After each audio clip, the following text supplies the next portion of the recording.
किसान, बदलते भारत की शान।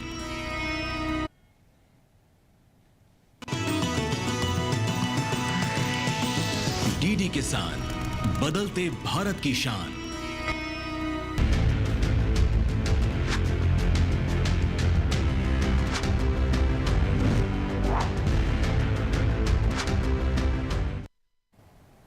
नमस्कार, आप देख रहे हैं दूरदर्शन किसान और मैं हूं आपके साथ हैदर ज़ैदी। और आज सच के साथ में एक ऐसे मुद्दे पर बात करेंगे जो बहुत ही गंभीर मुद्दा है। जी हां, हमारे किसानों को जो नकली कीटनाशक और नकली बीज दिया जाता है उस पर अब केंद्रीय कृषि मंत्री ने सख्ती से ध्यान देते हुए एक्शन लेने की बात कही है और लगाम लगाने के लिए भी तैयारी कर ली है।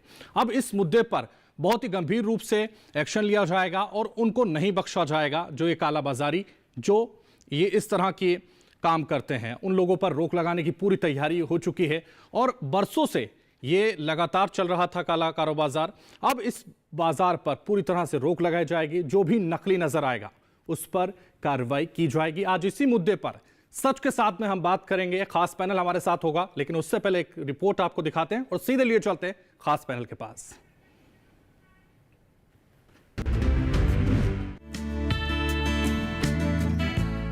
चिलचिलाती गर्मी हो या हाड़ गला देने वाली ठंड, किसान अन्न उपजाने के लिए अपनी जान की बाजी तक लगा देता है। लेकिन अगर उसकी मेहनत सिर्फ चंद लोगों की बेईमानी की बलि चढ़ जाए तो उसके इस नुकसान का अंदाजा लगा पाना भी मुश्किल है। लेकिन किसान की इस मुश्किल का इलाज सरकार ने निकाल लिया है। जी हां, नकली खाद बीज और कीटनाशक बेचने वालों के खिलाफ सरकार सख्ती करने जा रही है। नकली खाद बीज और कीटनाशकों की बिक्री के मामले में केंद्रीय कृषि एवं किसान कल्याण तथा ग्रामीण विकास मंत्री श्री शिवराज सिंह चौहान ने कड़ा रुख अपनाया है। उन्होंने इस संबंध में केंद्रीय कृषि एवं किसान कल्याण विभाग व भारतीय कृषि अनुसंधान परिषद के वरिष्ठ अधिकारियों की एक उच्च स्तरीय बैठक लेकर नकली खाद बीज व कीटनाशक बेचने वालों के खिलाफ कड़ी कार्रवाई करने के निर्देश दिए हैं। इस मामले में कृषि मंत्री ने व्यापक पैमाने पर छापेमारी और खेतों में जाकर जांच करने के निर्देश भी दिए हैं। हालांकि देश में नकली बीजों, कीटनाशकों और उर्वरकों की धोखाधड़ी को रोकने और किसानों को गुणवत्तापूर्ण सामान उपलब्ध कराने के लिए कानून मौजूद हैं। बीज अधिनियम 1966, बीज नियम 1968, बीज नियंत्रण आदेश 1983 बीजों के लिए है। उर्वरकों के लिए आवश्यक वस्तु अधिनियम 1955 की धारा 3 के अंतर्गत उर्वरक नियंत्रण आदेश 1985 है। इस आदेश की धारा 19 उन उर्वरकों की बिक्री पर सख्त प्रतिबंध लगाती है जो निर्धारित मानकों के अनुरूप नहीं है। इसमें दोषियों के विरुद्ध 3 महीने से 7 साल तक की अवधि के लिए जुर्माने सहित दंडात्मक कार्रवाई की जा सकती है। वहीं कीटनाशक अधिनियम 1968 और कीटनाशक नियम 1971 में कीटनाशकों की धोखाधड़ी को रोकने के प्रावधान है। संबंधित राज्य कृषि विभाग अपने अपने राज्यों में बीज, उर्वरक और कीटनाशकों की गुणवत्ता नियंत्रण सुनिश्चित करने के लिए निरीक्षकों की नियुक्ति करता है। अगर बीज, उर्वरक और कीटनाशकों के किसी भी नमूने में नकली या कमी पाई जाती है तो अधिनियमों और नियमों के प्रासंगिक प्रावधानों के तहत कार्रवाई की जा सकती है। आपके लिए ये जानना भी जरूरी है कि सरकार नकली बीज, खाद और कीटनाशकों को लेकर एक्शन मोड में क्यों है। दरअसल मध्य प्रदेश में नकली कीटनाशक का एक मामला सामने आया है। मध्य प्रदेश के रायसेन जिले के छीरखेड़ा गांव में सोयाबीन के खेतों में खरपतवार नाशक दवा डालने से किसानों की सोयाबीन की फसल पूरी तरह से नष्ट हो गई। कृषि मंत्री ने खुद खेतों में पहुंचकर स्थिति का जायजा लिया और किसानों को भरोसा दिलाया कि उन्हें पूरा न्याय मिलेगा और नकली कीटनाशक, खाद, बीज बनाने वाली कंपनियों के खिलाफ पूरे देश में व्यापक अभियान चलाया जाएगा। अभियान चलाकर व्यापक पैमाने पर आकस्मिक छापेमारी कर कड़ी कार्रवाई की जाएगी। सैंपल लिए जाएंगे व फेल होने पर कार्रवाई की जाएगी। इतना ही नहीं, गड़बड़ी मिलने पर फैक्ट्रियां व दुकानें सील करने के निर्देश भी कृषि मंत्री द्वारा दिए गए हैं। इस तरह की सख्त कार्रवाई करने से गड़बड़ करने वाले लोगों और निर्माता कंपनी में भय पैदा होगा और किसानों को राहत मिलेगी।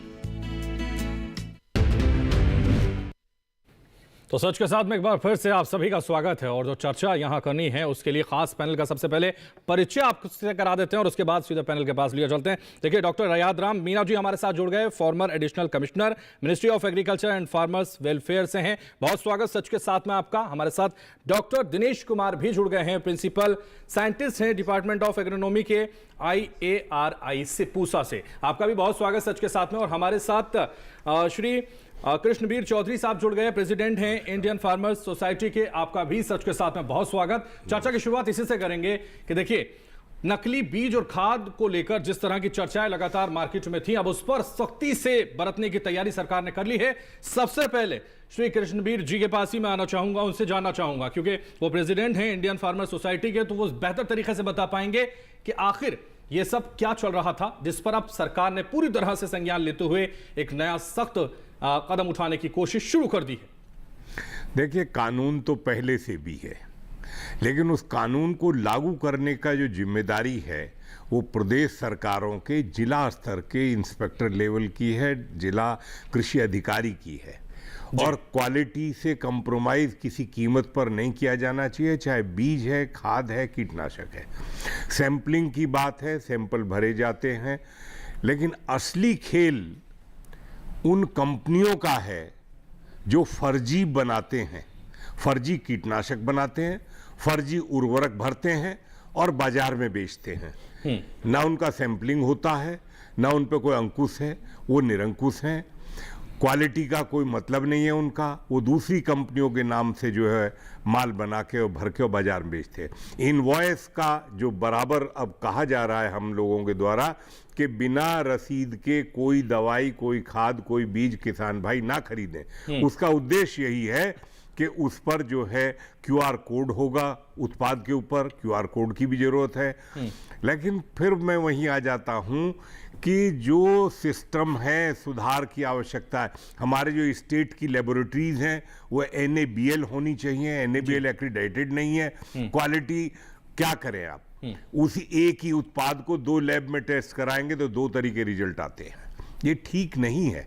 मैंने पहले भी कहा है, पार्लियामेंट स्टैंडिंग कमेटी में इस बात को रखा गया था जी कि लेबोरेटरीज का स्टैंडर्ड NABL होना चाहिए। जब तक स्टैंडर्ड लेबोरेटरीज का नहीं है, और सैंपलिंग की बात यह है कि यदि बाजार में कहीं कोई फर्जी कीटनाशक, उर्वरक या बीज पाया जाता है तो उसकी जिम्मेदारी जो है सबसे पहले जिला कृषि अधिकारी की और जिला के इंस्पेक्टर की फिक्स की जानी चाहिए, क्योंकि उनकी मर्जी के बिना बाजार में सामान नहीं बिकता है। उनकी मिली भगत है। मैं बहुत स्पष्ट शब्दों में जिला लेवल की जो स्थितियां हैं, पूरे देश की स्थिति एक है। ये नहीं है कि मध्य प्रदेश की अलग है, उत्तर प्रदेश की अलग है, बिहार की अलग है, गुजरात की अलग है।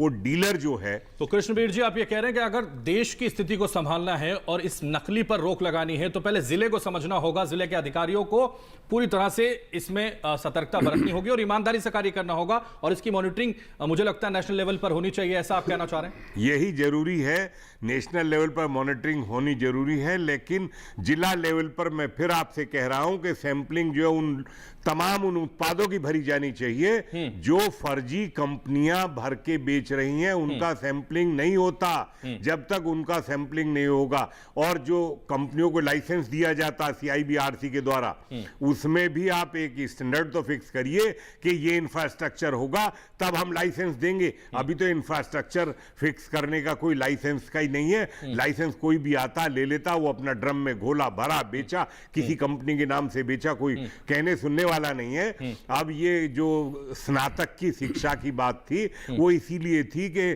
साइंस ग्रेजुएट, एग्रीकल्चर ग्रेजुएट होने चाहिए जो डीलर हैं, बीज के भी, खाद के भी और कीटनाशकों के भी। पहले ऐसा नहीं था।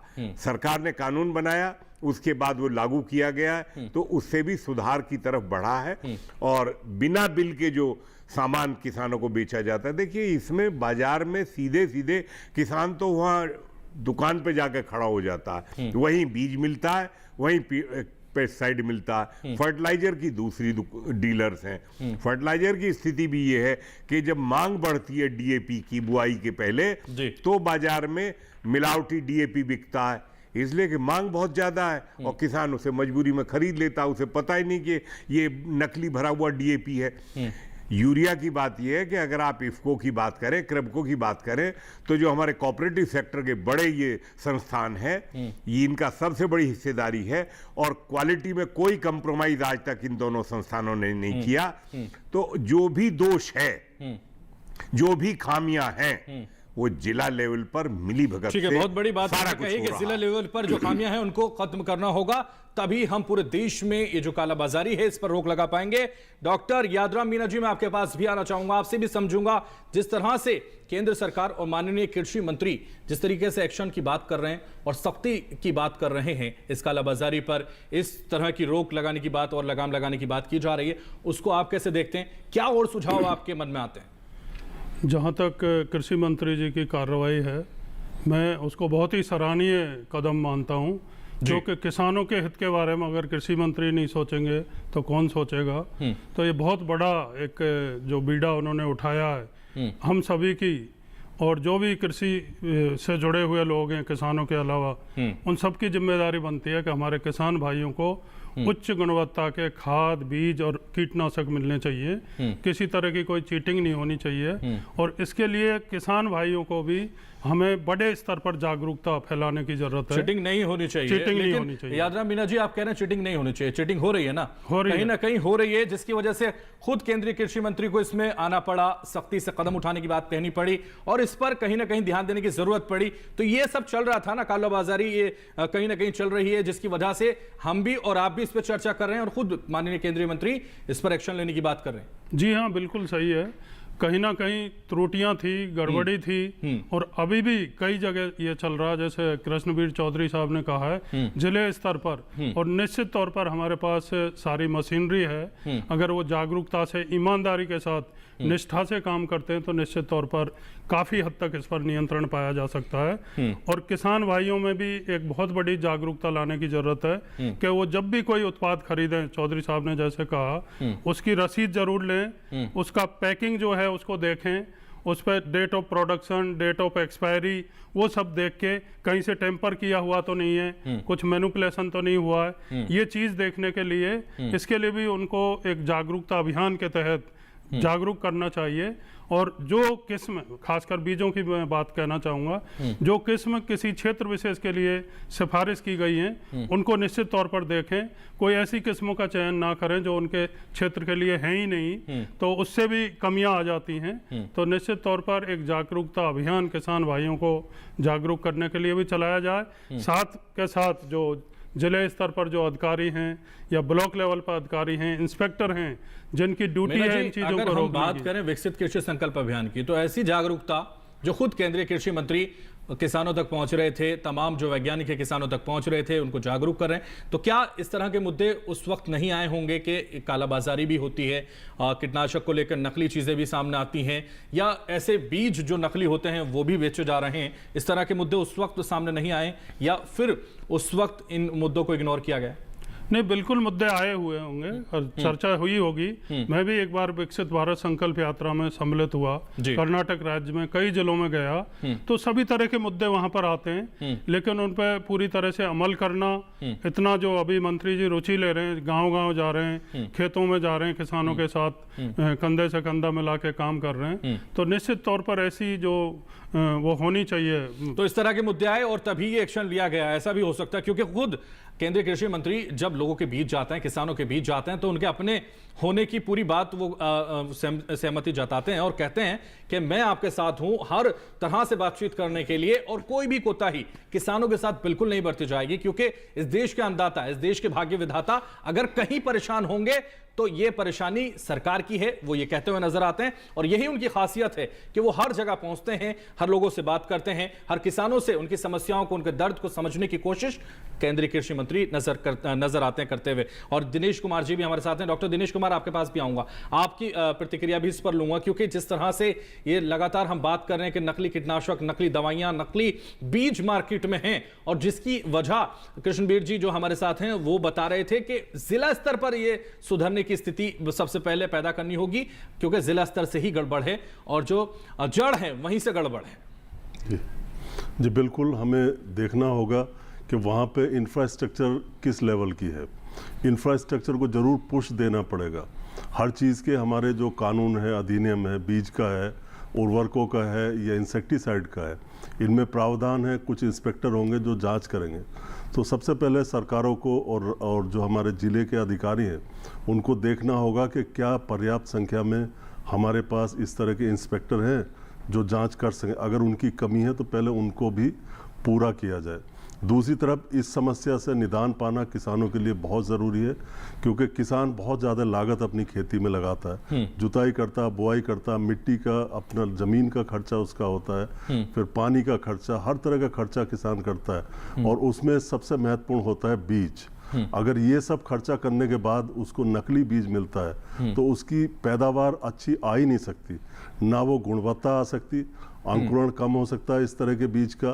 दूसरी किस्म का बीज कई बार किसान को दे दिया जाता है जो कम उत्पादन वाली हो, बीमारियां ज़्यादा लगती हो। तो इस तरह से अगर शुद्ध बीज, अच्छा बीज किसान को नहीं मिलता तो उसकी पैदावार पर उल्टा असर पड़ेगा और उसका जो लाभ है वो कम मिलेगा। दूसरी तरफ जैसे उर्वरक की बात करें, अगर उर्वरक उसे नकली मिल गया तो दो तरफ से किसान मारा जाता है। एक तो ये है कि उसने राख के पैसे दिए, मतलब कुछ भी नहीं था उर्वरक में, और वो उर्वरक तो असर ला ही नहीं सकता, वो तो राख है एक तरह की।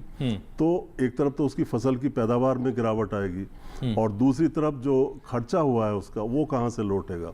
तो डबल मार पड़ती है। और तीसरी मार ऐसे भी हो सकती है, कई बार जब उर्वरक नकली बिकता है बाजार में तो उसमें बहुत सारी अवांछित चीज़ों को मिला दिया जाता है। जैसे कहीं पे चूना मिला दिया, कहीं नमक मिला दिया, कहीं कुछ और मिला दिया।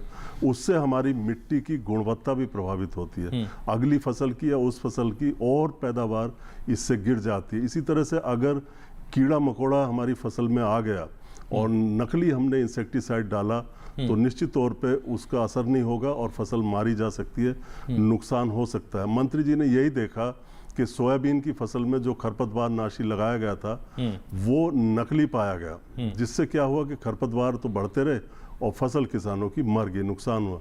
इससे मंत्री जी मुझे लगता है काफ़ी प्रभावित हुए और इसीलिए इस पे अब चर्चा हो रही है और मुझे उम्मीद है कि इसका समाधान भी निकलेगा। बिल्कुल समाधान निकलेगा, क्योंकि जब हम किसी चीज को लेकर आगे नहीं बढ़ेंगे तो समाधान कैसे निकलेगा। और यही माननीय केंद्रीय कृषि मंत्री शिवराज सिंह चौहान कह रहे हैं। वो उच्च स्तरीय बैठक कर रहे हैं और इस पर पूरी तरह से सख्ती की बात वो कर रहे हैं, कहीं भी कोई कोताही बर्दाश्त करने की बात वो नहीं कर रहे।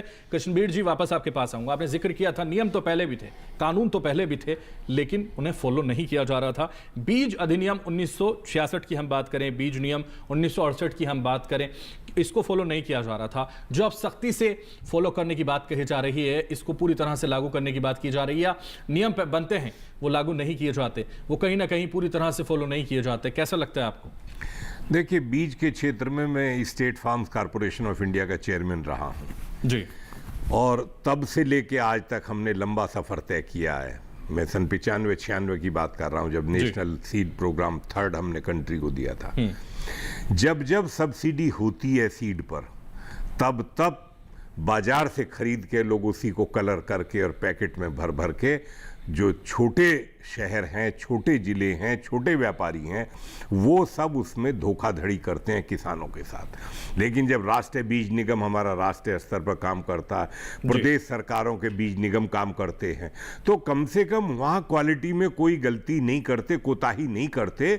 बीज के उत्पादन के कार्यक्रम को पूरी तरीके से, उसकी गुणवत्ता को पूरी तरीके से अपने कंट्रोल में रखते हैं, पूरा इंस्पेक्शन करते हैं, सारा कुछ करते हैं, उसकी क्वालिटी ठीक करते हैं। बिल्कुल। लेकिन जब एक बात बताइए, जितनी बीज बेचने वाली कंपनियां हैं इस देश के अंदर, मेरा दावा है उन कंपनियों को, उनके पास क्या कहीं 5000 एकड़ जमीन है? बीज कहां से बनता है? बीज कहां से लेते हैं? वो मार्केट से खरीदते हैं, किसानों के खेत में वो सीड प्रोग्राम कम चलाते हैं, बाजार से खरीद के ज्यादा भर के बेचते हैं। ये बाजार का धोखाधड़ी है जो मैं आपसे बता रहा हूं, अंदर की चीजें हैं ये बाजार की। इसीलिए कृषि मंत्री जी ने किसको कहा? मध्य प्रदेश सरकार को कहा, क्योंकि एक्शन तो मध्य प्रदेश सरकार को ही लेना पड़ेगा। जो कुछ कार्रवाई होनी है वो जिला लेवल पर ही होगी, प्रदेश लेवल पर होगी। तो बीज की सब्सिडी जो है वो भी इस भ्रष्टाचार को, इस व्यवस्था को खराब करती है। अगर सीधे सीधे, क्योंकि किसान तो बीज खरीद लेगा और उसने बीज खरीद लिया। मीना जी ने सही कहा था कि जो वैरायटी आपके क्षेत्र के लिए उचित नहीं है, अगर उसको दुकानदार आपको दे रहा है तो वो नहीं लेनी चाहिए। हमारे कृषि विज्ञान केंद्र हैं, 700 से ज्यादा है आज इस देश के अंदर। उनका उद्देश्य यही है कि वो किसानों को अपने अपने जिले में कौन कौन सी वैरायटी, किस किस फसल के बीज की जरूरत है, वो उनको तो सुझाव कृष्णवीर जी दे। कह रहे हैं कि इसमें जागरूकता का बड़ा रोल है। अगर जागरूक होंगे किसान, कहां से कौन सा बीज लेना चाहिए, किसकी आवश्यकता है, कौन से क्षेत्र में किस बीज की आवश्यकता महसूस होती है, उसी के हिसाब से अगर किसान चलेंगे तो कहीं ना कहीं वो फायदेमंद साबित होगा। और इसीलिए हम चर्चा को जारी रखेंगे, लेकिन यहां रुकेंगे एक छोटे से ब्रेक के लिए, फौरन हाजिर होंगे।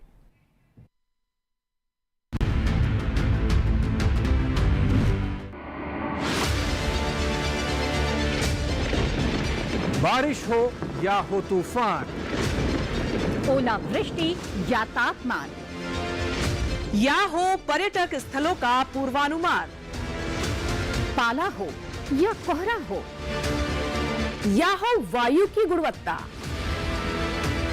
सबकी सटीक जानकारी, सबका सटीक विश्लेषण। देखिए हमारे साथ मौसम खबर में। मौसम खबर, देश के मौसम का सबसे तेज और सटीक विश्लेषण, रोजाना शाम 7:30 बजे डीडी किसान पर।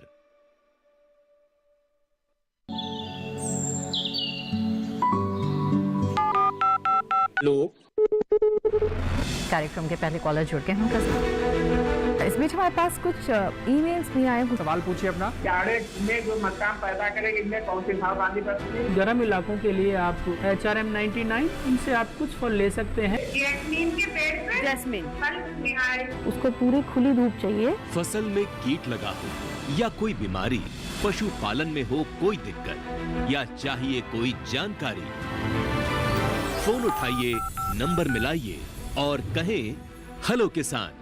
सोमवार, बुधवार और शुक्रवार शाम 6 से 7 बजे सिर्फ डीडी किसान पर।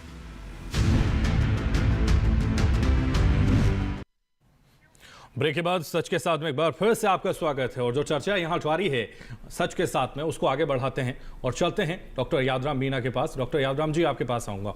और हम अगर ज्ञात करें, जिस तरह से ये जिक्र किया जा रहा है नकली कीटनाशक को लेकर, नकली बीज को लेकर, और ये बड़ी वजह बताई जा रही है कि इसी से कालाबाजारी आगे बढ़ रही है और हमारे किसान नुकसान में लगातार जा रहे हैं। इसको देखते हुए ये फैसला जो इस वक्त सरकार ले रही है, उसको लेकर और क्या कहना चाहेंगे? जी बिल्कुल, चौधरी साहब ने तो काफ़ी अच्छे सुझाव दिए ही हैं। इसके अलावा मैं ये कहना चाहूँगा, जैसे जागरूकता की बात कर रहा था, टेक्नोलॉजी की भी जो हमारी सीड टेस्टिंग लेबोरेटरीज हैं पूरे देश भर में, उनको भी हाईटेक मॉडर्नाइज करना होगा। आजकल टेक्नोलॉजी में बहुत बदलाव आ गया। जैसे चौधरी साहब कह रहे, कई जगह आप टेस्ट कराते हैं कोई सैंपल, कहीं पास हो जाता है तो दूसरी जगह वो सैंपल फेल हो जाएगा। एक तो ये है, और दूसरा ईमानदारी और निष्ठा के साथ जो कंपनियां काम कर रही हैं उनको स्टार रेटिंग मिलनी चाहिए, उनका प्रॉपर मॉनिटरिंग होनी चाहिए। और जो बोगस कंपनी है, फर्जी सीड सेल करती हैं या दूसरे इनपुट सेल करती हैं, उनके लिए सख्त से सख्त सजा होनी चाहिए। तो इसकी मॉनिटरिंग ईमानदारी से अगर होगी तो निश्चित तौर पर जो अच्छा काम करने वाले हैं उनको भी प्रेरणा मिलेगी, उनका हौसला बढ़ेगा और उनके बीज की डिमांड भी बढ़ेगी मार्केट में। तो ये मॉनिटरिंग काफ़ी क्लोज होनी चाहिए। और बीज, क्योंकि दिनेश जी ने भी कहा, एक खेती का आधार है। अगर बीज ही आपका घटिया आ गया तो आप चाहे जितना कुछ भी उसमें कर लें, आप उसकी आरती करते रहें तो कुछ नहीं होगा। मतलब इसलिए बीज सबसे इम्पोर्टेंट है। उसमें किसान भाइयों को भी मैं कहना चाहूँगा, अगर थोड़ा खर्चा ज़्यादा भी हो रहा है, आपको विश्वास है कि भाई फला कंपनी का सीड बढ़िया है या वो किस्म बहुत अच्छी है जो वैज्ञानिकों ने आपको बताई है, उसी को लें। 100-200 रुपए के लालच में नहीं आए। सस्ते के चक्कर में हमारे किसान भाई कई बार फंस जाते हैं। और जो सस्ता बेचने वाले वो फर्जी लोग होते हैं, बीज होता नहीं है, खाने के जो अनाज हैं उन्हीं में से पैकिंग करके बेच भी सकते हैं। तो सस्ते को नहीं जाएं, ब्रांडिंग उसकी देखें, पैकिंग बराबर चेक करके लें, डेट और उसकी बिल जरूर लें, उसको संभाल के रखें। अगर क्रॉप फेल होती है तो कानून में प्रावधान है कि आप उसकी शिकायत कर सकते हैं। और जिस डीलर से आपने वो बीज लिया है, निश्चित तौर पर उसको सलाखों के पीछे पहुंचाया जा सकता है। तो नियम कायदे सब हैं। किसान भाइयों को भी बहुत जागरूक होने की जरूरत है, क्योंकि सरकारी मशीनरी तो काम करेगी, मंत्री जी भी आदेश देंगे, लेकिन जब तक हमारे किसान भाई जागरूक नहीं होंगे और वो अगर ध्यान से इन चीज़ों को नहीं अपनाएंगे तो निश्चित तौर पर पूरी तरह से उनका बचाव होना संभव नहीं कह रहे हैं यादराम मीणा जी आप, और जिस तरह से आप बता रहे हैं कि बीज अगर अच्छा होगा तो उत्पादन भी अच्छा होगा, फसल भी अच्छी होगी, इसलिए हमें बीज पर जरूर ध्यान देना होगा। और लगातार हमारे जो एक्सपर्ट्स हैं, हमारे जो पैनल में इस वक्त मौजूद हैं, वो सब यही कह रहे हैं कि बीज अगर सही है तो फसल भी सही होगी। इसलिए डॉक्टर दिनेश कुमार जी, आप क्या कहते हैं, बीज और फसल को लेकर आपकी क्या राय है? जी बिल्कुल, देखिए जो ऐसा नहीं है कि सभी कंपनी इस तरह के प्रोडक्ट बनाती हैं, कुछ निश्चित तौर पे कुछ अच्छी कंपनी भी होंगी जो अच्छे बीज बनाते हैं, अच्छे कीटनाशक बनाते हैं। और उर्वरकों के मामले में तो हमारे खुद सरकारी इंडस्ट्री है जो उर्वरक बनाती है। होता क्या है कि कई बार बीच में ही जैसे दुकानदार है या डीलर है या कुछ लोग इस तरह का गड़बड़ करते हैं सिस्टम में, वो पैकिंग नकली बना देते हैं। जैसे और चीज़ों में होता है, अमूल दूध है जैसे मान लो, या दूसरा कोई दूध है, कोई भी हो, अब उसमें कंपनी ने तो अच्छा दूध बनाया लेकिन कई बार मिलावट वाले और बीच वाले लोग भी उसी तरह की एग्जैक्ट पैकिंग बना देंगे। आपको लगेगा नहीं कि असली है नकली, उसको भी देखना होगा। ये बहुत इंपॉर्टेंट हिस्सा है और सबसे महत्वपूर्ण है कि किसानों को भी जागरूक होना पड़ेगा। दिनेश जी, मैं रोकते हुए ये पूछना चाहूंगा, उस अंतर को कैसे समझे किसान, क्योंकि हमारे देश के भोले भाले किसान हैं, कई बार वो ना चाहकर भी ऐसी चीजें खरीद लेते हैं जो उनके लिए नुकसान का जरिया बन जाती हैं, और यही वजह है। इस अंतर को समझाने के लिए आप बताइए हमारे दर्शकों को, हमारे किसानों को, कि वो इस अंतर को कैसे महसूस करें। जी बिल्कुल, देखिए ये किसान के ऊपर भी है, किसानों को भी जागरूक होना पड़ेगा। दूसरी तरफ जो हमारे कृषि के संस्थान हैं, केवीके हैं, उनको भी आगे आना होगा और किसानों को ट्रेनिंग देनी होगी कि आप किस तरह से नकली बीज को पहचान सकते हैं, किस तरह से आप जो खाद है या कीटनाशक है नकली, इनकी पहचान कर सकते हैं, आपके क्या क्या अधिकार हैं, आप कहाँ जाके कंप्लेन करें और कैसे जो है इसकी ये जो नकली चीज़ें इनको खरीदने से बचें। तो इसके लिए किसान भी अपने स्तर पर छोटी छोटी चीज़ें कर सकते हैं। सबसे पहला काम किसान का ये होता है कि उनको देखना चाहिए कि पैकिंग सही से है या नहीं है, उस पर कंपनी का नाम होना चाहिए, जो भी उसके अंदर खाद हो, कीटनाशी हो, जो भी चीज हो, उसके डिटेल उसमें स्पेसिफिकेशन लिखे होते हैं। जैसे मान लो बीज है तो बीज के पैकेट पर लिखा होगा कि इसमें कम से कम न्यूनतम अंकुरण इतना है जो सीड एक्ट के मुताबिक होना चाहिए, इतने इसमें इनर्ट मैटर है, और सारे चीजें उसमें डिटेल से लिखी होती हैं। तो उसको जरूर पढ़ें, उसको समझें। और कुछ काम किसान अपने लेवल पे भी कर सकते हैं।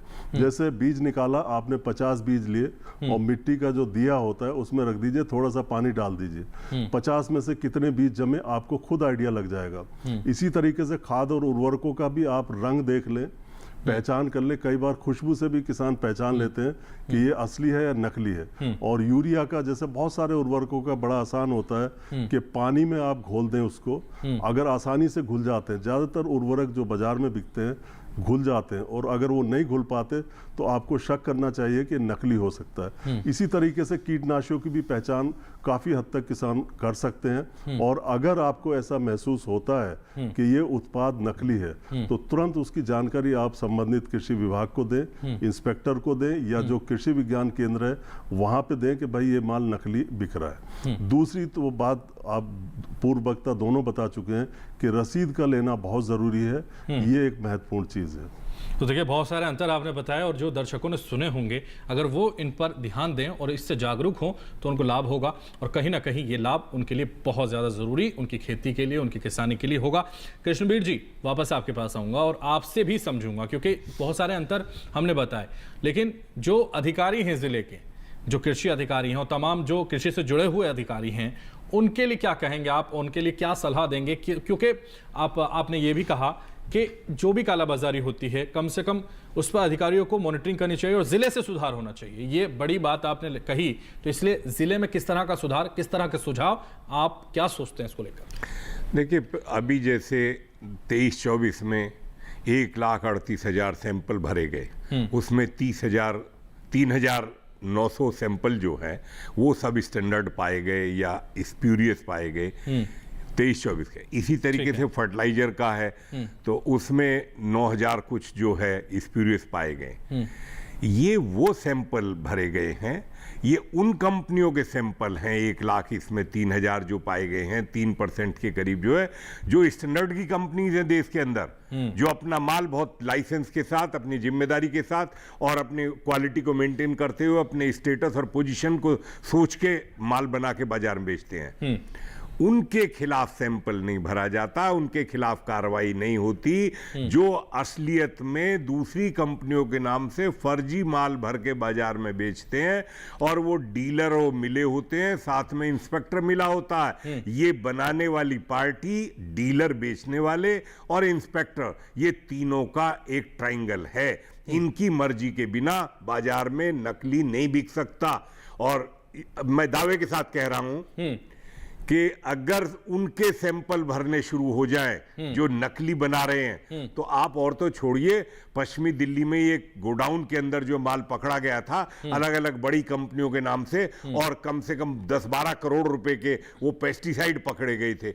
ये हालत तो दिल्ली में है। दिल्ली के पश्चिमी दिल्ली के अंदर गांव के अंदर एक गोडाउन में पकड़ा गया था, ट्रक के ट्रक भर भर के जा रहे थे। ये इस तरीके से जिला लेवल पर भी भरे जाते हैं और वो बेचे जाते हैं।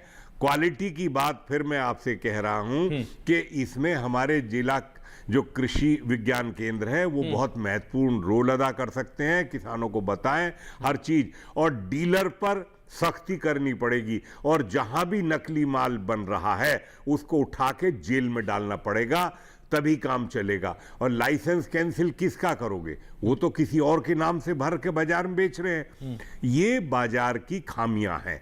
अभी सही कहा कि भाई अमूल के नाम से जो फर्जी दूध भरा जाता है, बिल्कुल भरा जाता है। और तो छोड़िए, नेशनल डेयरी डेवलपमेंट बोर्ड और बैफ का, एनडीडीबी का और बैफ का जो पशु नस्ल सुधार कार्यक्रम का सीमेन की स्ट्रॉ होती है, वो तक नकली भर के और पूरे देश में बाजार में बेची जा रही है। तो ये जो सिस्टम है ये स्तर का, इसमें गड़बड़ी है। ये सख्ती जिले में सुधारनी होगी। जब तक जिला नहीं सुधरेगा और वो ईमानदारी से अपना दायित्व नहीं समझे, उनकी रेस्पॉन्सिबिलिटी, उनके खिलाफ कार्रवाई तय करनी पड़ेगी कि यदि आपके जिले में कुछ नकली पकड़ा गया, सेंटर की टीम जाए और वहां छापेमारी करे और उसको तत्काल जो है सस्पेंड कर दे। और लैब जो है, जो स्टेट गवर्नमेंट की लैब है, उनकी जिम्मेदारी तय कर दे कि आपके सैंपल भरने में अगर उसके टेस्ट रिपोर्ट में जो है सेकंड ओपिनियन भी लिया जाना चाहिए। अगर उसमें कोई धांधली पाई गई तो आपके खिलाफ कार्रवाई की जाएगी। तो स्टेट का चीफ केमिस्ट, जिले का कृषि अधिकारी और जिले का इंस्पेक्टर, ये 3 लोग हैं। डीलर इनके साथ हैं और फर्जी बना के भरने वाले चौथे इनके साथ हैं। मंत्री जी ने जो कदम उठाया बहुत सराहनीय कदम है। मैं उनका हार्दिक स्वागत करता हूं, अभिनंदन करता हूं। उन्हें सख्ती के साथ जिस प्रकार मध्य प्रदेश शासन को लिखा, इस तरीके से पूरे देश के हर प्रदेश को ये करना पड़ेगा। और मेरा एक सुझाव भी है कि इसके लिए जिला लेवल पर एक किसान हो, जो मैन्युफैक्चरर हैं वो हो, सरकार का एक अधिकारी हो और एक डीलर हो। 4 लोगों का एक छोटी सी कमेटी हो कि यदि कहीं भी बीज, कीटनाशक या कोई फर्जी पाया जाता है तो सीधे सीधे इस कमेटी को शिकायत करें और वो मौके पर सैंपलिंग कराया जाए, उनके खिलाफ कार्रवाई की जाए और इंस्पेक्टर के खिलाफ कार्रवाई की जाए। जब तक उनके खिलाफ कार्रवाई नहीं होगी ये धंधा चलता रहेगा। बहुत सही बात आपने कही। और कृष्णवीर जी, देखिए, डीडी किसान जो पूरे देश के किसानों की आवाज है, ये बात, आपका ये सुझाव जरूर केंद्रीय कृषि मंत्री तक पहुंचेगा। और मैं ये भी विश्वास दिलाता हूं आपको, क्योंकि जिस तरह से विकसित कृषि संकल्प अभियान स्वतंत्रता के बाद ये पहला ऐसा अभियान है जो किसानों तक पहुंचे। हमारे वैज्ञानिक, हमारे साइंटिस्ट, हमारे तमाम कृषि के अधिकारी और खुद केंद्रीय कृषि मंत्री, और उन्होंने ये तय किया कि हमारे किसानों को किसी भी तरह की समस्या से अब जूझना नहीं पड़ेगा। और अब अगर उन्होंने ये डिसीजन लिया है कि अब जो कालाबाजारी कर रहे हैं उन पर रोक लगाई जाएगी, उन पर लगाम कसी जाएगी, तो जिला स्तर हो, गांव में हो, शहर में हो और कहीं भी हो, किसी भी राज्य में, वो बख्शे नहीं जाएंगे। क्योंकि खुद केंद्रीय कृषि मंत्री इसको लेकर पूरी तरह से सख्ती में नजर आ रहे हैं, पूरी तरह से एक्शन की बात कर रहे हैं और इसके लिए लगातार उच्च स्तरीय की बैठक की जा रही है। और जो आप बात आपने कही कि जिले में एक कमेटी का गठन होना चाहिए, इसको लेकर यादराम जी आप क्या सोचते हैं? जी बिल्कुल, ये तो सराहनीय फैसला है कि हर ज़िले में इस तरीके की कमेटी होनी चाहिए। इसके अलावा जो दिनेश जी कह रहे थे हमारे देश में बहुत बड़ा नेटवर्क है कृषि के जो संस्थान है उनका। कृषि विज्ञान केंद्र 700 से ज़्यादा हैं। ऐसे ही एग्रीकल्चर यूनिवर्सिटीज, उनके रिसर्च स्टेशन बहुत हैं। तो वहाँ पर भी कमेटी भी बनाई जा सकती है, उनको भी निर्देश दिया जा सकता है कि वो भी इस जो घपलेबाजी चल रही है इस पर पूरी तरह से नज़र रखें, और जहाँ कुछ भी नोटिस में आए उसको जो कंसर्न अधिकारी हैं जो उसमें कार्रवाई करने के वो हैं पावर, उनको तुरंत उसकी सूचना दी जाए। तो बहुत जगह हमारा नेटवर्क कम नहीं है, अधिकारियों की कमी नहीं है। अनुसंधान केंद्र हैं, केवीकेज हैं, कृषि विश्वविद्यालय हैं, उन सबको भी इस जो ये चलाया अभियान इससे जोड़ा जाना चाहिए, क्योंकि मुट्ठी भर 2-4 लोग पूरे जिले को भी नहीं संभाल सकते। तो ये भी अगर अपनी नज़र रखेंगे, जहाँ कहीं भी ऐसी प्रैक्टिस नोटिस में आएगी या कहीं किसान भाइयों की भी जिम्मेदारी है कि वो केवीकेज में अगर आसपास हैं तो जो भी सीड वीड खरीद रहे हैं उनको भी दिखा सकते हैं, उनसे भी चर्चा कर सकते हैं, और विशेषकर वो उस क्षेत्र के लिए जो सिफारिश की गई किस्में हैं उन्हीं को खरीदें। कई बार गलत किस्मों को लेके उनको भी लगाते हैं तो वो क्रॉप उतनी बढ़िया नहीं होगी और फेल भी हो सकती है। और सही समय पर लगाने का जो समय है फसल को, उस टाइम मिट्टी में नमी, उसको बोने का प्रॉपर समय और बुवाई का जो तरीका है उसको पूरी तरह से उसका पालन करें, तो निश्चित तौर पर ऐसी जो ये घटनाएं हो रही हैं, जो खामियाजा किसान भाइयों को भुगतना पड़ रहा है, उससे उनको काफ़ी हद तक बचाया जा सकता है। तो किसानों को भी जागरूकता, जैसे मैं कह रहा था, जागरूकता का एक अभियान चलाया जाना चाहिए। और कृषि विज्ञान केंद्र, ये एक जिले स्तर की किसानों की पाठशाला मैं इसको कहूँगा, उनके पास हर तरीके की किसानों को मदद करने की सुविधाएं हैं, विशेषज्ञ हैं, उनके पास फार्म है और उनको पता होता है अपने ज़िले में भाई कौन सी किस्में बहुत बढ़िया चल सकती हैं, चाहे वो खरीफ की क्रॉप हो चाहे रबी की क्रॉप हो। तो उनसे सलाह लेके अपनी खेती किसानी को जागरूकता के साथ करें। बिल्कुल, जागरूकता के साथ आगे बढ़ें, खुद भी और बच सकते जो हैं। हानि हो रही है उस हानि से बचें, क्योंकि अगर वो जागरूक नहीं होंगे, कृषि विज्ञान केंद्र का सहयोग नहीं लेंगे और तमाम अधिकारियों से वार्तालाप या समन्वय बनाकर नहीं रखेंगे तो ये नुकसान होगा। लेकिन कालाबाजारी की हम बात कर रहे हैं और एक्शन कालाबाजारी पर हो रहा है, ये कहा जा रहा है केंद्र सरकार की तरफ से, और अब इस पर पूरी तरह से एक निर्णय लिया जा रहा है। और ये निर्णय वाकई हमारे किसानों के हित के लिए, हमारे किसानों के लिए, हमारे अन्नदाताओं के लिए, हमारे भाग्य विधाताओं के लिए ऐसा निर्णय लेना ये वाकई काबिल तारीफ है, क्योंकि जिस तरह से सरकार अब इस पर पूरी तरह से एक्शन में है और अब डंडा चलाने की बात की जा रही, कार्रवाई करने की बात की जा रही, उन लोगों को जेल भेजे जाने की बात की जा रही है। डॉक्टर दिनेश कुमार, क्या वाकई ये होना चाहिए था या इसमें देरी हुई? जी बिल्कुल, अभी जब जागे तभी सवेरा, और अभी एक शुरुआत कृषि मंत्री जी ने की है, बहुत अच्छी शुरुआत है। और यहाँ पे मैं ये भी कहना चाहूँगा कि इससे हमारी नेशनल फूड सिक्योरिटी भी खतरे में आ सकती है। अगर इस तरह के हमारे नकली सामान बाजारों में बिकते रहे तो जो खाद्य की गारंटी है एक तरह से, उस पर भी असर पड़ सकता है, पर्यावरण प्रदूषण बढ़ सकता है, बहुत सारी समस्या आ सकती हैं अगर इन नकली उत्पादों पे कंट्रोल नहीं पाया गया। और इस दिशा में जो हमारे कृषि मंत्री हैं उन्होंने बहुत ही दूरगामी पहले से शुरुआत कर दी है। आपको याद होगा विकसित कृषि संकल्प अभियान जो हमारा खरीफ की फसलों की बुआई के पहले किया गया था 15 दिन, उसमें बहुत सारे किसानों से, लगभग 1.25 करोड़ से भी ज़्यादा किसानों से संपर्क किया गया था और उनको लैब टू लैंड की मॉडल में उनको ज्ञान दिया गया था, उनकी कृषि से संबंधित समस्याओं को हल किया गया था। अब मैं यहाँ ये सभी किसान भाइयों को संदेश देना चाहता हूँ कि रबी की बुआई के पहले 3 अक्टूबर से लेकर और करीब 18 अक्टूबर के बीच ये विकसित कृषि संकल्प अभियान हमारे कृषि मंत्री और आईसीआर और स्टेट की एग्रीकल्चर यूनिवर्सिटी और पूरा देश का जो कृषि से संबंधित लोग हैं इसको फिर से शुरू करने जा रहे हैं। और मुझे पक्का उम्मीद नहीं, विश्वास है कि ये जो विकसित कृषि संकल्प अभियान जो रबी का आने वाला है, इसमें इन नकली जो हमारे खाद, उर्वरक, कीटनाशी, ये जो पदार्थ हैं खेती से संबंधित, इन पर निश्चित तौर पर फोकस होगा हमारा।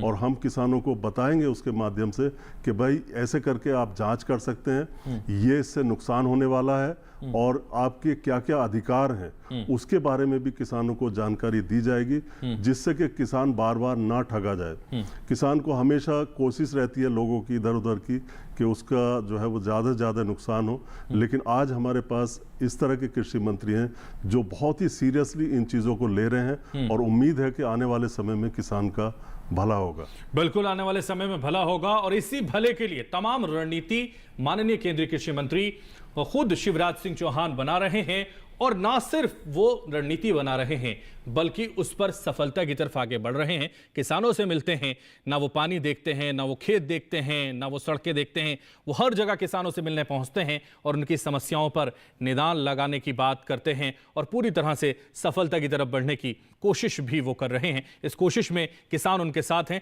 चर्चा लगातार सच के साथ में जारी है, लेकिन यहां रुकेंगे एक छोटे से ब्रेक के लिए, फौरन हाजिर होंगे।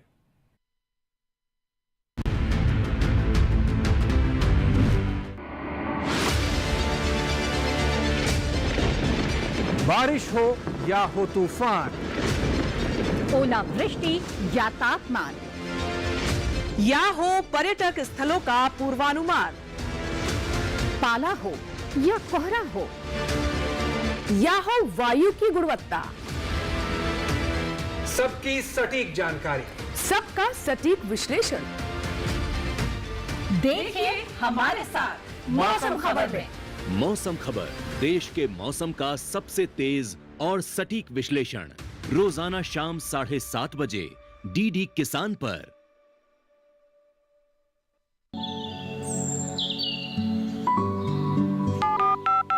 लोग कार्यक्रम के पहले कॉलर जुड़ गए हैं। इस बीच हमारे पास कुछ ईमेल्स भी आए हैं। सवाल पूछिए अपना। जाड़े में जो मकान पैदा करेंगे इनमें कौन सी सावधानी बरतनी है? गर्म इलाकों के लिए आप HRM 99 इनसे आप कुछ फल ले सकते हैं। जैस्मीन के पेड़ पे जैस्मिन, फल निहार, उसको पूरी खुली धूप चाहिए। फसल में कीट लगा हो या कोई बीमारी, पशुपालन में हो कोई दिक्कत या चाहिए कोई जानकारी, फोन उठाइए, नंबर मिलाइए और कहें हेलो किसान।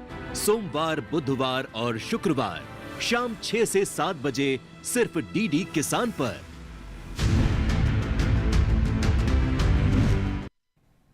तो ब्रेक के बाद सच के साथ में एक बार फिर से आपका स्वागत है और चर्चा को आगे बढ़ाते हैं। हमारे साथ श्री कृष्णवीर जी लगातार बने हुए हैं। आपके पास आऊंगा और आपसे समझूंगा, क्योंकि जिस तरह का भरोसा खुद केंद्रीय कृषि मंत्री दिला रहे हैं, अब उससे कितनी उम्मीद नजर आ रही है। कालाबाजारी को पूरी तरह से रोकने की बात वो करते हुए नजर आ रहे हैं। देखिए, देश में कालाबाजारी और मिलावटखोरी को रोकने के लिए हमारा जो सिस्टम है उसको ईमानदारी बरतनी होगी। जब हम क्वालिटी की बात कर रहे हैं, आज कीटनाशकों की, मिलावटखोरी की, उसकी घटियापन की, खेतों में काम नहीं करने की, ये सब बात कर रहे हैं। दूसरी तरफ अगर हम देखें तो हिंदुस्तान का मेक इन इंडिया कार्यक्रम जो प्रधानमंत्री जी का है, उसके तहत हिंदुस्तान के एग्रो केमिकल इंडस्ट्री आज दुनिया के अंदर 45,000 करोड़ का निर्यात लास्ट ईयर भी किया है। अमेरिका में किया, लैटिन अमेरिकन देशों में किया, यूरोपियन कंट्रीज में किया, जापान किया, ऑस्ट्रेलिया किया, अफ्रीकन देशों में किया। और जब हम एक्सपोर्ट की बात करते हैं तो एक्सपोर्ट सिर्फ क्वालिटी और प्राइस कंपटीशन, दो चीजें सबसे पहली होती हैं। तो जब हमारे हिंदुस्तान की डोमेस्टिक इंडस्ट्री एक्सपोर्ट इतने बड़े पैमाने पर क्वालिटी के साथ कर रहे हैं, बहुत सारी एग्जाम्पल हैं। जो कल हम साइबरमेथ्री में $108 पर इंपोर्ट करते थे, आज $10 पर इंडियन कंपनी जो है वो यूएस को और दूसरे देशों को एक्सपोर्ट कर रही है। ये चीजें हैं, लेकिन हमारा तो अपना सिस्टम की सुधार की आवश्यकता है। मैं फिर आपसे कह रहा हूं कि हमारे अपने रास्ते जो हैं वो गलत हैं। उन गलत रास्तों पर हमें अंकुश लगाने की जरूरत है। निरंकुश हो गए हैं और उस निरंकुशता को इसी तरीके से, जैसे मंत्री जी ने कहा, मैंने इसलिए सुझाव दिया कमेटी बनाने का कि कोई सुनने समझने वाला नहीं है जिला लेवल पर, और कमेटी होगी तो किसान अपनी बात कहेगा। बीज का भी मेरा सुझाव तो रहा है कि सीड कंपनियों को भी इंश्योरेंस का अपनी पॉलिसी अपनानी चाहिए। जैसे इफ्को ने यूरिया का है कि वो 1 कट्टा यूरिया खरीदता है तो उसको जो है 1 लाख रुपए तक के इंश्योरेंस या इतना इंश्योरेंस तक है। तो इंश्योरेंस जो है सीड का भी, सीड का जर्मिनेशन कितने % है ये देखना जरूरी है, उसकी प्रोडक्टिविटी कितनी है, उसकी ग्रोथ कितनी है, ये 3 चीजों से उत्पादन बढ़ता है और इसी को ध्यान में रखने की जरूरत है। और जो फसल बीमा योजना है उसमें जो रखा गया है उत्पादन और उत्पादकता दोनों चीजों को उसमें इसलिए रखा गया। अगर कंपनी आज ये कहती है कि मेरे बीज की उत्पादकता इतनी होगी और किसान के यहाँ उतना उत्पादन नहीं होता, तो कंपनी को उसकी जिम्मेदारी उठानी पड़ेगी और उनको वो कंपेंसेट करना पड़ेगा फार्मर को। तो सुधार अपने आप बीज कंपनियां करने लगेंगी, ऐसी खाद कंपनियां करने लगेंगी, और ऐसी पेस्टिसाइड का है। तो इनका समझने और सुनने के लिए जरूरत है। जैसे आज मंत्री जी ने सख्त कार्रवाई उठाने की बात की है, इसलिए मेरा सुझाव फिर वही है कि एक शिकायत सुनने वाली कमेटी हो जो मौके पे सुने, मौके पे टेस्ट कराए, तुरंत सैंपलिंग कराए, तुरंत जांच कराए और उस जिले के इंस्पेक्टर के खिलाफ कार्रवाई करे और उसको सस्पेंड करे। कृष्णबीर जी, सीधे तौर पर आप ये कहना चाहते हैं कि जो सिस्टम है जिले का वो कहीं ना कहीं पूरी तरह से गड़बड़ाया हुआ है। अब उस पर न सिर्फ सरकार बैठकें करे, न सिर्फ सरकार सख्त कानून बनाने की बात करे, बल्कि उनकी मॉनिटरिंग करके और जो जिले के अधिकारी हैं उनकी जिम्मेदारी तय करे, उनका दायित्व तय करे, और अब उस दायित्व में कहीं भी अगर वो कोताही बरतते हुए नजर आए तो उनके खिलाफ भी कार्रवाई होनी चाहिए, यही कह रहे हैं? बिल्कुल सच्चाई यही है कि उनके खिलाफ को कार्रवाई नहीं होती। किसी जिले के इंस्पेक्टर के खिलाफ आज तक किसी प्रदेश के अंदर कोई कार्रवाई इसलिए नहीं हुई कि वो तो साहब सैंपल भरता, वो सैंपल उन कंपनियों के भरता जो स्टैंडर्ड की कंपनीज हैं, उनके उत्पाद के सैंपल भरता। उनके सैंपलिंग क्यों नहीं किए जाते? जो फर्जी माल बनाते हैं, डुप्लीकेट माल बनाए जाते हैं, उनका तो माल धड़ल्ले से बाजार में बिकता है। इसीलिए मैंने कहा कि इनवॉइस जो है, रसीद का होना बहुत जरूरी है। बिना रसीद के माल नहीं लेना चाहिए। मैं खुद आपको एग्जांपल दे रहा हूं, मैंने 2 बार इस देश के अंदर सैंपलिंग करने की कोशिश की भारतीय कृषक समाज के अध्यक्ष के नाते, और मैंने हर बार ये देखा कि वो जब मैंने कहा ना बिल, नहीं साहब बिल तो हम नहीं दे पाएंगे, तो बिल नहीं दे पाएंगे तो आप इसको दीजिए मुझे। और जब मैंने उसे लेके और जो केमिकल फर्टिलाइजर की हमारे मिनिस्ट्री की जो लैब है गुड़गांव के अंदर, उसमें जांच कराया तो सब सैंपल फेल पाए गए। बिल इसीलिए तो दुकानदार नहीं देगा कि वो फंस जाएगा। बैच नंबर क्या है, उसका एक्सपायरी कब है, उस पे सब चीजें लिखनी होंगी। और मेरा ये भी सुझाव है कि जो पैकिंग मटेरियल है उसकी जो लैंग्वेज है जो बाहर छपती है बोतल के अंदर, वो रीडेबल होनी चाहिए। वो इतनी छोटी छोटी छपवाने से काम नहीं चलेगा कि जिसको चश्मा लगा के और लेंस लगा के भी पढ़ने में ना आए। ये भी मैंने कृषि मंत्रालय की मीटिंग में जॉइंट सेक्रेटरी जो थे प्लांट प्रोटेक्शन के, उनको भी मैंने कहा था कि आप ये जो देख रहे हैं बोतल, ये तो पढ़ने में नहीं आ रहा। ये तो शुक्र करिए कि जो अंदर लीफलेट होता है वो क्षेत्रीय भाषाओं में होता है और किसान उसी को पढ़ के प्रयोग करता है। तो बहुत सारी चीजें हैं और टेक्निकल मुद्दे तो ऐसे हैं जिनको समझने की जरूरत है, सुधार करने की जरूरत है। ठीक है, सरकार इस पर सुधार करेगी और आपकी जो सुझाव हैं वो सरकार तक जरूर पहुंचेंगे दूरदर्शन किसान के माध्यम से और इस कार्यक्रम के माध्यम से। तो हम डॉक्टर दिनेश कुमार आपके पास आएंगे, और क्योंकि जिस तरह से जिक्र लगातार कृष्णबीर जी कर रहे हैं, बहुत सारी चीज़ों का जिक्र कर रहे हैं, बिल का जिक्र कर रहे हैं, और जो फर्जीवाड़ा है वो बिल ना देने से ही शुरू होता है या पर्ची ना देने से ही शुरू होता है। और देखिए ये बहुत महत्वपूर्ण बात है कि कई बार चश्मा लगाकर भी जो बाहर लिखा होता है पैकेट पर वो नहीं पढ़ पाते हैं। तो इसका मतलब ये है कि लोगों से उसको अंजाम रखने की कोशिश की जा रही है। और ये बहुत सारे छोटे छोटे भले ही पॉइंट हैं, लेकिन ये बहुत महत्वपूर्ण विषय है जो लगातार जिक्र कर रहे हैं कृष्णबीर जी। आप क्या समझ रहे हैं इससे?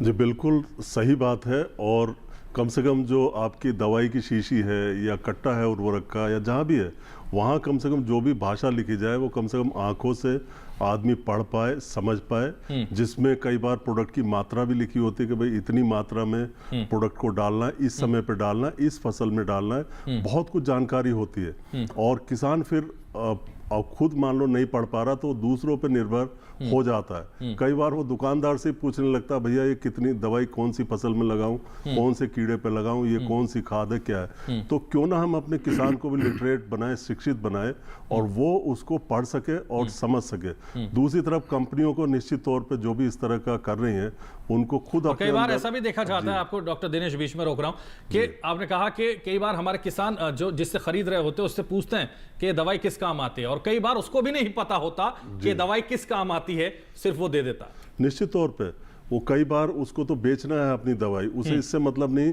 किसान का फायदा होगा या नुकसान होगा, तो कई बार वो गलत दवाई भी संस्तुत कर देते हैं। दवाई मान लीजिए कीड़ा आया हुआ और उसमें कवकनाशी की दवाई दे देते हैं किसान को, तो यहाँ भी डबल लॉस होता है। कवकनाशी की तो उसको जरूरत नहीं थी जो उसे दे दिया गया, और कीड़ा मारने का उसे मिला नहीं, कीड़ा अपना नुकसान कर गया। यही स्थिति है किसान की कि इसमें किसान धोखा खा जाता है। तो उसको अगर जो हमारा लेबल है उसे प्रॉपरली मतलब पढ़ने लायक होना चाहिए। और इसके अलावा आजकल हर चीज़ पे QR कोड और बार कोड होती है, इन पे भी एक्सक्लूसिवली हर प्रोडक्ट पे आजकल बार कोड की जाए, QR कोड की जाए, जिससे किसान देख सके कि ये कहाँ से बना है, क्या इसकी डिटेल है, सारी डिटेल उसको मिल सके। इस तरफ भी सुधार लाने की जरूरत है। और एक और महत्वपूर्ण है बात, वो उर्वरकों से संबंधित है। कई बार होर्डिंग कर लेते हैं कुछ लोग, हालांकि डायरेक्टली इस विषय से संबंधित नहीं है, लेकिन होर्डिंग कर लेते हैं, इकट्ठा कर लेते हैं, और जब किसान का बुआई का समय आता है या रोपाई का समय आता है तब उसे वो खाद नहीं मिल पाती, उर्वरक नहीं मिल पाते। यहाँ काला बाजारी होने की संभावना बहुत ज़्यादा होती है। इसको भी नियंत्रित किया जाए तो हो सकता है किसानों का कुछ इससे फायदा हो। बिल्कुल, किसानों का लाभ इससे होगा, इस उम्मीद के साथ ये सुझाव लगातार हमारे पैनलिस्ट आपको दे रहे हैं, हमारे किसानों को बता रहे हैं, पूरे देश के किसानों को ये जानकारी दी जा रही है और समझाया जा रहा है कि किस तरह से कालाबाजारी से आपको भी बचना है, आपको भी जागरूक होना है, आपकी भी जिम्मेदारी, और इस जिम्मेदारी को बखूबी आपको भी निभाना है। सरकार के साथ कदम से कदम मिलाकर चलना है। और इसीलिए डॉक्टर यादराम मीना जी, देखिए लगातार चर्चा की जा रही कालाबाजारी की, उस कीटनाशक की जो नकली तौर पर बेचा जा रहा है, उस बीज की जो नकली बेचा जा रहा है मार्केट में, अब उस पर लगाम लगाने की बात सरकार लगातार कर रही है। और वाकई ये काबिल तारीफ इस वक्त जरूरी इसलिए है क्योंकि विकसित कृषि संकल्प अभियान के बाद इसकी शुरुआत अगर की जाती है तो वाकई अब किसानों का सहयोग इसमें पूरी तरह से मिल सकेगा। किसान जागरूक भी होंगे, एक तरफ अभियान चलेगा तो दूसरी तरफ कालाबाजारियों पर भी ये बड़ा अभियान चलाया जाएगा। जी बिल्कुल, और मैं खासकर बताना चाहूँगा बीज के मामले में जी, जो हमारा केंद्रीय कृषि एवं किसान कल्याण मंत्रालय है, इसका जो बीज अनुभाग या सीड डिवीजन है, उसने आवश्यक कर दिया है कि जो भी बीज के पैकेट्स होंगे, जो भी कंपनी बीज पैक करेगी या प्रोडक्शन करेगी, उसको एक तो उसमें लीफलेट डालना होगा अंदर, और वो कई भाषाओं में होगा, जैसे चौधरी साहब कह रहे, कई बार पढ़ने में नहीं आता, बार कोड भी उस पर होगा, तो बार कोड को भी वो करके स्कैन करके बढ़ा के उसको देखा जा सके। एक तो ये आवश्यक किया है, और एक साथी पोर्टल के नाम से उन्होंने डेवलप किया है, उसमें पूरी ट्रेसेबिलिटी की भी व्यवस्था है कि सीड का कहाँ प्रोडक्शन हुआ और कहाँ से कहाँ हो गया। तो अगर कोई ऐसा नकली सीड पाया जाता है या कहीं किसान को कोई नुकसान पहुंच रहा है बीज से, तो उसको लोकेट किया जा सकता है, वो कहाँ से कहाँ तक यात्रा उस बीज ने की, और उस पर रजिस्ट्रेशन करना ये कंपनियों को वो भी जरूरी किया है। कौन सी कंपनी कहाँ कितना प्रोडक्शन कर रही है, कहाँ उनका मूव कर रहा है, किस खेत में कहाँ पैदा किया जा रहा है। तो बीज कंपनियों को कुछ शिकायतें थी कि उससे उनकी जो प्राइवेसी आउट हो जाएगी, कोई दूसरा उसको मतलब चोरी करके अपने इस्तेमाल कर सकते हैं नॉलेज को। तो उसमें कहा है कि भाई ऐसी चीज़ों को हम कॉन्फिडेंशियल रखेंगे, किसी से शेयर नहीं करेंगे, ये अपने यूज के लिए, कभी कोई कंट्रोवर्सी आती है, कोई कोर्ट केस होता है या कहीं कोई हानि होती है किसी को, उस टाइम उस चीज़ को इस्तेमाल किया जाएगा।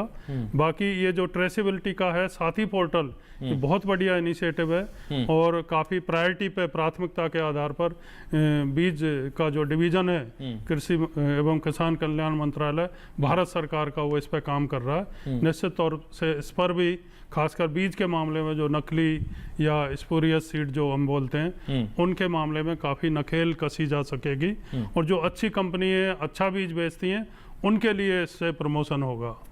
तो ठीक है, नकेल कसने की बात डॉक्टर यादराम मीना कह रहे हैं। कृष्णबीर जी, वापस आपके पास आऊँगा, क्योंकि जिस तरह से नकेल कसने की बात की जा रही है उससे आप कितने सहमत नज़र आ रहे हैं, या फिर सिस्टम वही है कि ज़िला का सिस्टम सुधरे तो सब सुधरेंगे?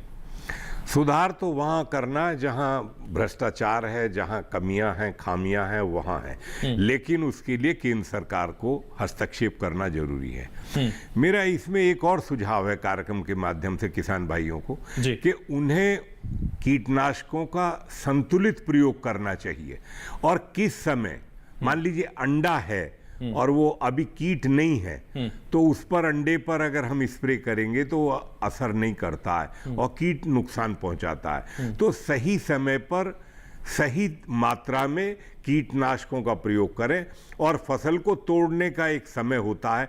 मान लीजिए कल आपने फसल पे जो है सब्जी पर और फल पर या कहीं भी स्प्रे कर दिया और आज आप उसने उसको तोड़ के और बाजार में ले आए, तो मेरा सुझाव ये है कि ये ठीक नहीं है, उचित नहीं है, मानव स्वास्थ्य के हिसाब से ठीक नहीं है। आप उसकी जो सेल्फ लाइफ है अगर वो 1 हफ्ते की है तो आप 1 हफ्ता बाद ही फसल को तोड़ के बाजार में लाएं, क्योंकि जो मध्य प्रदेश में मूंग की दाल की शिकायत आई थी वो ये था साहब परसों स्प्रे किया और आज दाल को लेके बाजार में ला रहे हैं। ये उचित नहीं है। किसान भाइयों को भी ये समझना होगा कि हमें उचित समय पर, उचित मात्रा में, उचित तरीके, मान लीजिए हवा चल रही है पूरब से पश्चिम को और स्प्रे करने के लिए पश्चिम से पूरब की तरफ आदमी चल दिया तो वो भी गलत है, क्योंकि वो सांस में जाता है, नुकसान होता है। तो जिधर हवा जा रही है उसी तरफ को जो है, उसी दिशा में जो है दवाई का छिड़काव। कुल मिलाकर आपका यह कहना है कि सही समय पर कीटनाशक हो, सही समय पर फसल की तुड़ाई हो, ताकि वो सही समय पर आपको सही फायदा पहुंचा सके और लाभ पहुंचा सके। सच के साथ में हमारे साथ कृष्णबीर जी जुड़े, हम बहुत शुक्रिया अदा करते हैं आपका हमारे साथ जुड़ने के लिए। सच के साथ में हमारे साथ डॉक्टर दिनेश कुमार जुड़े, आपका भी बहुत शुक्रिया। हमारे साथ डॉक्टर यादराम मीना जी जुड़े, आपका भी इस कार्यक्रम में जुड़ने के लिए बहुत बहुत शुक्रिया। फिलहाल सच के साथ में बस इतना ही, दीजिए हमें इजाजत और देखते रहिए दूरदर्शन किसान। नमस्कार।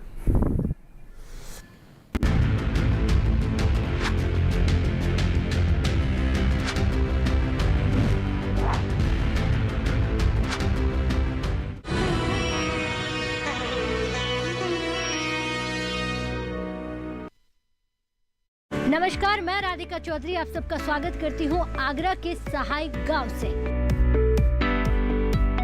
जिस योजना के बारे में सरकार बड़ी बड़ी बातें कर रही है। जी हाँ, हम बात करेंगे पीएम किसान सम्मान निधि योजना की। ट्रेनिंग में हम यही बताते हैं, गोबर की खाद बना रहे हैं तो उस गोबर की खाद को कैसे तैयार करेंगे। सम्मान निधि हर घर घर दिया जा रहा है, क्या वो 2000 रुपए आपके घर आ रहे हैं? हाँ, आ रहे हैं सर। ये बदलाव बहुत अच्छा है कि महिलाएं समूह में भी जुड़ के अपने रोजगार चला रही हैं। सड़क, बिजली, पानी, पक्की सड़कें हैं, बिजली भी है, पानी भी मिल रहा है। विज्ञान की तरफ से खूब अच्छी मदद मिल रही है हमारे को, खाद बीज की सब चीज़ की नॉलेज दे रहे हैं, जानकारी दे रहे हैं, बीज भी मिलता है हमारे को वहाँ से। उत्तर प्रदेश से देखिए पीएम किसान सम्मान निधि पर कार्यक्रम चौपाल चर्चा 19 सितंबर शुक्रवार सुबह 9 बजे सिर्फ दूरदर्शन किसान पर। पराली, गोबर, सब्जी का हर छिलका बायो वेस्ट से वेल्थ बन गया। हम आज उसी वेस्ट की बात करेंगे। अभी भी पराली एक समस्या है। पराली से हम कंप्रेस बायोगैस बना सकते हैं। पराली जो है उसका इस्तेमाल किया गया बायोगैस बनाने के लिए और 2G इथेनॉल बनाने के लिए। कॉटेज इंडस्ट्रीज के अंदर भी कन्वर्ट हो सकती हैं क्या, या इसके लिए बड़ा प्लांट ही चाहिए? सबसे बड़ा जो इसका कंपोनेंट है ना, वो बायो मास की एग्रीगेशन का है। देखिए अपना कमोडिटी एक्सपर्ट हमारे खास मेहमानों के साथ इस शुक्रवार रात 9 बजे सिर्फ दूरदर्शन किसान चैनल पर। मशीनों के दौर में जी रहे हैं हम। काम को बेहतर और आसान बना रही हैं मशीनें। खेती को दे रही है नई ऊंचाइयां, किसान के लिए है वरदान।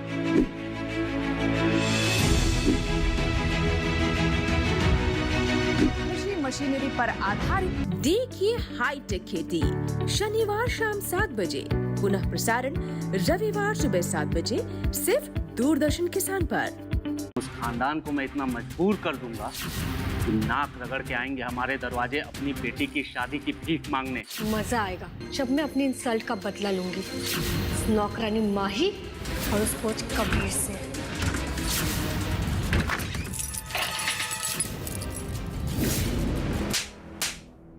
आप जैसे सोच रही हो ना वैसे कुछ नहीं हुआ है, ये कोच सर है।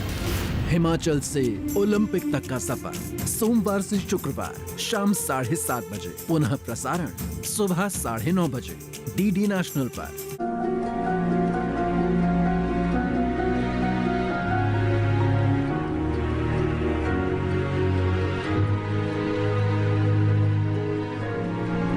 क्या आपका बच्चा छोटी गर्दन और छोटे कान वाला है? उसकी आंखें तिरछी और उभरी हुई हैं? हथेली पर एक सीधी रेखा है, देर से बोलना और चलना सीख रहा है, तो आपका बच्चा हो सकता है डाउन सिंड्रोम का शिकार।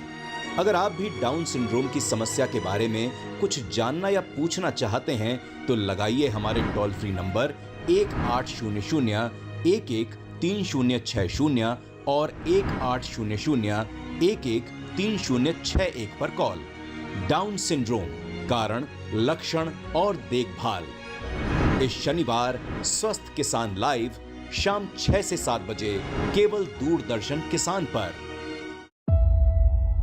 क्या आप जानते हैं BSF यानी ब्लैक सोल्जर फ्लाई का इस्तेमाल हमारी खेती में कितना लाभकारी है? मैं तो इंसेक्ट फार्म का फाउंडर हूँ। हम black soldier fly larvae use करके ऑर्गेनिक वेस्ट मैनेजमेंट कर रहे हैं। साथ ही BSF यूज़ करके animal feed as well as poultry feed कर रहे हैं। ये प्रोसेस आपका घर पर ही तो प्रोसेस कर सकती है आप। कृषि स्टार्टअप देखिए इस शनिवार रात 9:30 बजे और पुनः प्रसारण सोमवार शाम 4 बजे सिर्फ DD किसान पर।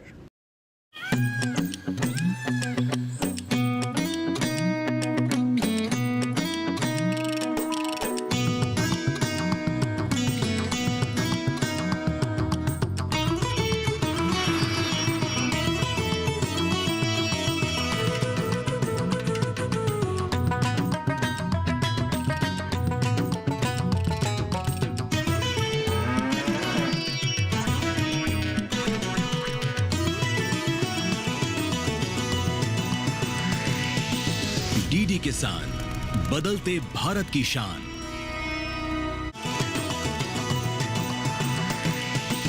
DD किसान, बदलते भारत की शान।